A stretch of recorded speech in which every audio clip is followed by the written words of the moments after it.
ختم. کسی نے ایک سوال کیا کیا بلی پالنا سنت ہے؟ تو دیکھیے بلی پالنا نبی اکرم صلی اللہ علیہ وسلم کی خاص سنت نہیں ہے، لیکن آپ صلی اللہ علیہ وسلم کی تقریری سنت. سنت کی 3 کیٹیگریز ہوتی ہے. ایک ہوتی ہے قولی سنت، اس کو بولتے ہیں حکمی سنت، جس میں آپ صلی اللہ علیہ وسلم ایسا کرو، ایسا کیا کرو، یہ مت کرو، اس کو بولتے قول، یا جس کو بولتے حکمی سنت.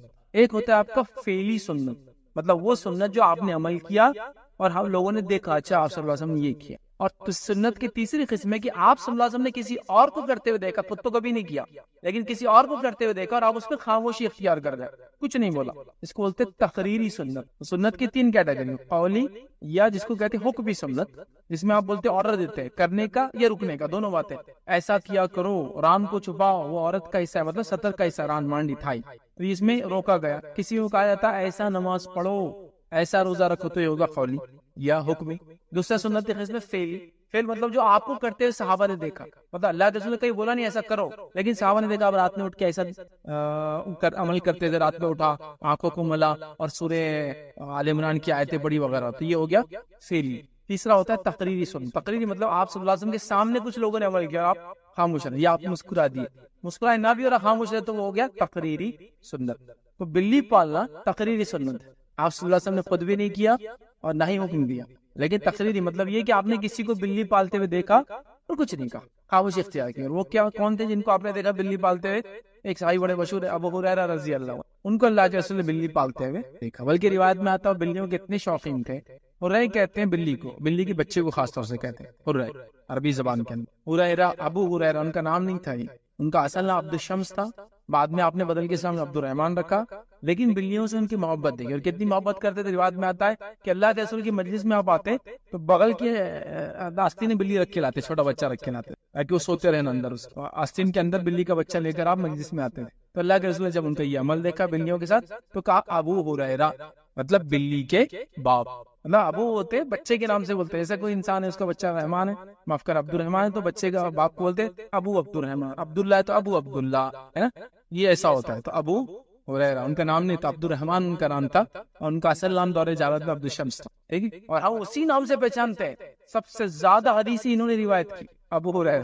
دیکھی، تو یہ ہوا تقریری سنت کہ آپ نے کسی کو بلی پالتے ہوئے دیکھا اور آپ نے کچھ نہیں کہا، بلکہ ایک نام دے دیا ان کو ابو ہریرہ، اس محبت کو دیکھ کے جو بلیوں سے ان کو تھی. تو اس سے پتہ چلا یہ عملی سنت نہیں ہے اور یہ حکمی سنت نہیں ہے، یہ تقریری ہے.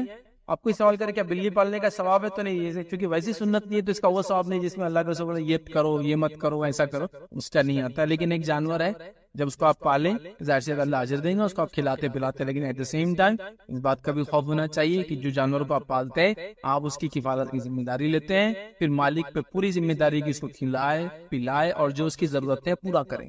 اب عورت بلی تو پال لیتے ہیں، اس کو بچے ہوتے سڑک پہ پھینک دیتے ہیں، اس کے بچوں کو پالنا بھی آپ کی ذمہ. بلی تو پال لیتے شوق سے، بلی چوہے کو ختم کریں گی، بلی کی وجہ سے روڈنٹ گھر کے اندر سانپ بچھو گھوس نہیں آئیں گے، فائدے تو پورے لیتے اس کے. بچے پیدا ہوئے اس کی لے کے پھینک کے آتے، بچے پیدا ہوئے لے کے پھینک کے آتے، مطلب بچوں کو مارنے کو آپ نے جائز سمجھ لیا، بلیوں کا فال، بلی کے بچے بھی تو آپ کی ہو رہے ہیں، اس کو کیسے چھوڑ سکتے ہو؟ آپ کو کرنا پڑے گا. اس کو بانٹو، آپ بلی کے بچوں کو دے دو لوگ، لیکن چھوڑ دینا تھیلے مان کے پھینک کے آیا تو پھر یہ غلط.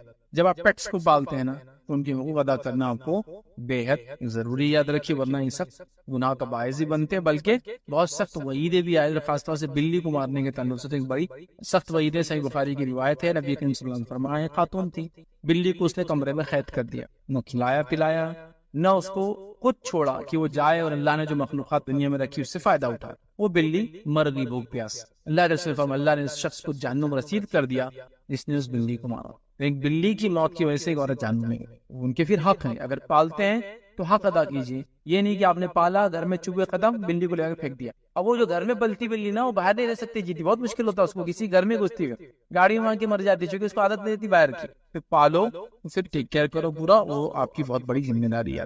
کسی نے ایک سوال کیا ہے کہ بلی کا بیچنا اور خریدنا کیسا ہے؟ تو دیکھیے، کسی نے سوال کیا کہ بلی کا بیچنا اور خریدنا کیسا ہے. تو یاد رکھیے، بلی اور کتے کا بیچنا اور خریدنا یاد رکھیے منع ہے اور یہ حرام ہے. بلی اور کتوں کا بیچنا اور خریدنا یہ منع ہے، یاد رکھیے، اور یہ حرام ہے. اور اکثر اہل علم کے فتاوے اسی پر ہے، یاد رکھیے کہ بلی اور کتوں کا بیچنا اور خریدنا، چونکہ آج کل بہت کامن ہے، لوگ پیٹس کی شکل میں جانور پالتے ہیں، بلیاں بھی بڑی مہنگی مہنگی آتی ہے اور کتے بھی بڑے مہنگے مہنگے آتے ہیں، لوگ خریدتے ہیں تو خریدا بھی نہیں جا سکتا، بیچا بھی نہیں جا سکتا۔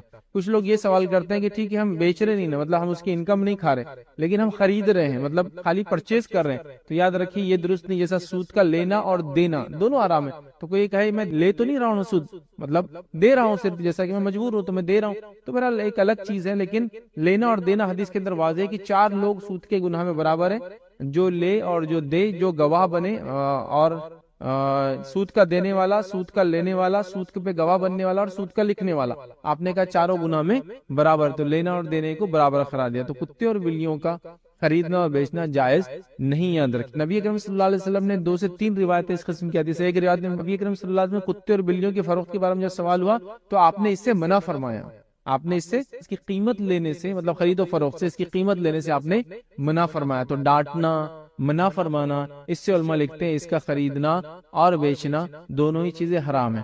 اس مسئلے میں علماء کا صرف اختلاف ہے، اس مسئلے میں اختلاف ہے کہ وہ کتے جو کتوں کو خاص طور سے ٹریننگ دی جاتی ہے، ٹرین کیا جاتا ہے ریوڑ کو سنبھالنے کے لیے، جیسے اس زمانے میں ہوتا تھا، وہ بکریاں اور بھیڑیں ہوتی ہے، تو ظاہر سی بات ہے آدمی کو رات میں جمع کرنا ہے تو آسان نہیں ہوتا، لیکن وہ کتوں کو پالتے ہیں۔ پھر وہ کتوں کے کیا فائدے ہوتے ہیں؟ ایک تو ریوڑ کو جمع کرتے ہیں، دوسرا فائدہ یہ ہوتا ہے کہ بھیڑیوں سے اور دوسرے شکاری جانوروں سے بھی آپ کا وہ ریوڑ بچ جاتا ہے، اس لیے کہ پھر کتوں کی وجہ سے وہ جانور ان کے قریب نہیں آتے۔ تو ظاہر سی بات ہے کتوں کو شکار کے لیے پالنا، کتوں کو حفاظت کے لیے پالنا، کتوں کو ریوڑ یا اپنی بھیڑ بکری کو سنبھالنے کے لیے پالنا، یا کتوں کو آج کے دور میں سیفٹی اینڈ سیکورٹی کے لیے پالنا، جیسے کہ ایئرپورٹس پر ہوتے ہیں، پرسنلی گھروں پر ہوتے ہیں، تو کیا یہ تو درست ہے، شکار کے لیے بھی درست ہے، یاد رکھیے کتوں کو استعمال کرنا۔ تو سوال یہ کہ پھر جب ہم شکار کے لیے استعمال کریں گے، سیکیورٹی کے لیے استعمال کریں گے، سیفٹی کے لیے استعمال کریں گے ریوڑ کو، تو کوئی نہ کوئی ان کو ٹرین کریں گا۔ پھر مطلب یہ کتے عام نہیں ہوتے، یا تو آپ نے پالا ہو یا تو آپ نے ٹرین ڈاگز لائے ہو۔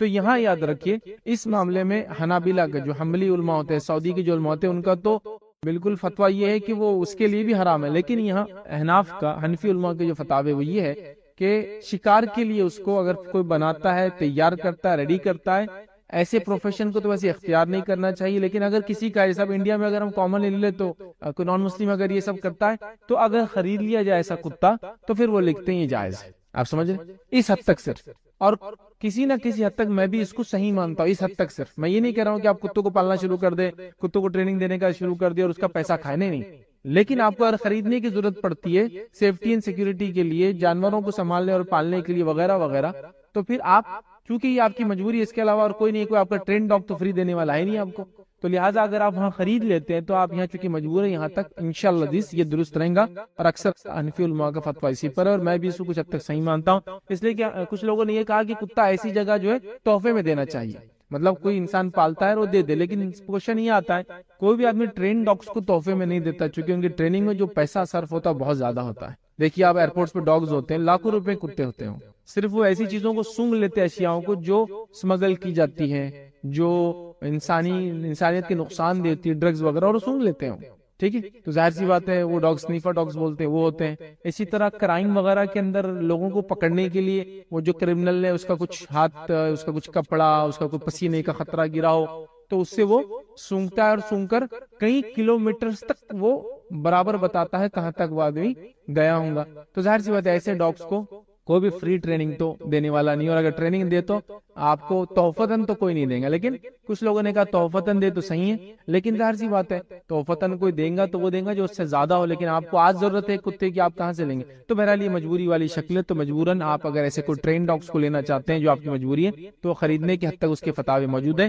لیکن یہ میری بات سن کر کوئی یہ نہ سمجھے کہ اب ٹریننگ دینا اور اس کا پیسہ کھانا میرے لیے حلال ہے تو لہٰذا میں اس کو ٹریننگ دینا شروع کر دوں، یہ پروفیشن کو اختیار کروں۔ تو میں کسی بھی مسلم سے کہوں گا اس پروفیشن کو اختیار آپ نہ کرے، یہی آپ کے لیے بیٹر ہے۔ آپ ایسے ملک میں رہتے ہیں جہاں 100% مسلم ہے تو وہاں کی پھر علماء اس کے بارے میں بات کریں گے، لیکن اس ملک میں تو آپ کو بہت سارے لوگ مل جائیں گے جو نان مسلم ہے، کتوں کو پالتے ہیں وغیرہ وغیرہ بیچتے ہیں، تو آپ مجبوری کی حد تک شکاری کتوں وغیرہ کو اگر خریدنا چاہے تو اس کا جواز بہرحال کچھ حد تک علماء نے دیا ہے، وہ آپ اس کو دیکھ سکتے ہیں، لیکن عمومی اعتبار سے کتے اور بلیوں کی قیمت لینا مطلب بیچنا وغیرہ یہ شرعاً درست نہیں ہے اور یہ حرام ہے، یاد رکھیں۔ تو اگر آپ کو کسی بلی کا پالنا حرام نہیں، یاد رکھیں، کتے کا بحالت ضرورت پالنا حرام نہیں، یاد رکھیں، لیکن خرید و فروخت کی اس کی ممانعت ہے، تو لہٰذا اگر بلی آپ کو چاہیے تو کسی کے بلیاں بچے دیتی ہے تو اس سے آپ بچے لے سکتے ہیں، اور کتا اگر آپ کو چاہیے جو سیفٹی سیکورٹی اور آپ اس کو پالنا چاہتے ہیں تو آپ، لیکن وہ گھر کے باہر رہیں گا، اس کے سب شرائط ہے، یاد رکھیں ان شرائط کے ساتھ شکار کے لیے پال سکتے ہیں، ضرورت کے لیے بڑے کو سنبھالنے حفاظت کے لیے، یا اسی طرح آج کل کی سیکورٹی کے لیے آپ کر سکتے ہیں، لیکن وہ بھی ظاہر بات ہے گھر کے باہر رہیں گا، گھر کے اندر نہیں رہیں گا، وہ ساری حدود کے ساتھ میں کہہ رہا ہوں، آپ اس کو کسی سے لے سکتے ہیں اور لے کر اس کو ٹرین کر سکتے ہیں، یا مجبور ہو تو پھر خرید بھی سکتے ہیں انشاءاللہ۔ تو بچوں اب ہم اپنے سیشن میں آگے بڑھیں گے، اور اب جو ہمارا سیشن ہوگا وہ ہوگا ایک ایکٹیویٹی ہم لیں گے، ہے نا۔ ایکٹیویٹی میں آج ہم نے کچھ دیکھی، یہاں جانور رکھے ہیں آپ کے سامنے، ٹھیک، ہم کو یہ دیکھنا ہے کہ یہ جو جانور سامنے رکھے ہیں اس میں سے ایک ایک جانور کو ہم لے سکتے ہیں، اور آپ کو یہ بتانا ہے کیا یہ جانور کا مینشن، ذکر یا نام ہو سکتا ہے، کچھ نام سے اور کچھ کا صرف ذکر ہو، اشارہ ہو، تو کیا یہ اینیملز قرآن میں ہے یا نہیں ہے، ٹھیک ہے۔ چلیے کون پہلے بتائیں گے کون سے اینیمل کو سلیکٹ کریں گے؟ یہ کیا ہے؟ سانپ۔ یہ دیکھیں سانپ ہے، سانپ کا مینشن کہاں ہے قرآن میں؟ حضرت موسیٰ علیہ السلام کے واقعے۔ ہاں دیکھیے سانپ کا مینشن جو ہے کہاں ہے؟ حضرت موسیٰ علیہ السلام کے واقعے میں۔ کیا واقعہ تھا، کچھ پتا ہے آپ کو؟ کچھ بیک گراؤنڈ؟ فرعون نے 3-4 سانپ کو موسیٰ علیہ السلام کو گفتگو کرنے کے واسطے بھیجا تھا، تب موسیٰ علیہ السلام کے پاس ایک لکڑی تھی، تو اللہ تعالیٰ کے پاس سے حکم ہوا تھا کہ یہ لکڑی کو نیچے پھینکو، یہ سانپ بن جائے گی، اور وہ سانپ یہ سب سانپ کو کھا لی۔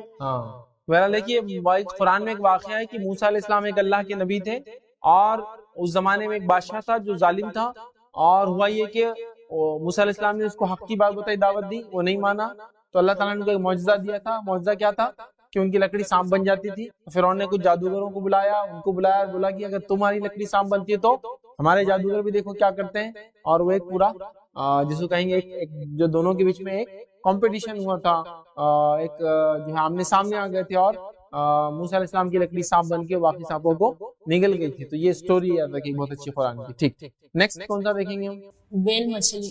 تو دیکھیے ویل مچھلی، اس کا کہاں ذکر ہے؟ حضرت یونس علیہ السلام کو یہ ویل مچھلی نے نگل لی تھی۔ ہاں حضرت یونس علیہ السلام کے تعلق سے آتا ہے کہ ان کو ایک ویل مچھلی نہیں ہے، ایک بڑی مچھلی نے، بہرحال جو بھی رہی ہوں گی، لیکن ایک مچھلی تھی، اس نے کیا کی تھی؟ نگل لی تھی، اور اس کے پیٹ میں وہ تھے۔ پھر انہوں نے اللہ تعالیٰ سے کیا دعا کی تھی؟ اللہ مجھے معاف کر۔ ہاں انہوں نے دعا مانگی تھی، اللہ تعالیٰ نے حکم دیا اور مچھلی لا کے ان کو واپس ساحل پر چھوڑ دیا۔ تو یونس علیہ السلام کے واقعے میں بچوں مچھلی کا ذکر ہے، ٹھیک ہے۔ نیکسٹ کون سی چیز دیکھیں گے، کون بتائیں گے؟ جی یہ کیا چیز ہے؟ مینڈک۔ ہاں دیکھیے مینڈک ہے، مینڈک فراگ، ٹھیک ہے۔ اس کا کہاں ذکر ہے؟ موسیٰ علیہ السلام کے۔ ہاں موسیٰ علیہ السلام کے واقعے میں یاد رکھیے، جب انہوں نے فرعون کے لوگوں کو دعوت دی اور وہ لوگ نہیں مانے، تو اللہ نے عذاب کی شکل میں کیا بھیجا تھا ان پر؟ مینڈک جو ہے عذاب کی شکل میں بہرحال بھیج دیے تھے۔ نیکسٹ کون سا دیکھیں گے، کون بولیں گے؟ جی یہ کیا ہے؟ یہ ایلیفینٹ ہے، جی ہاتھی۔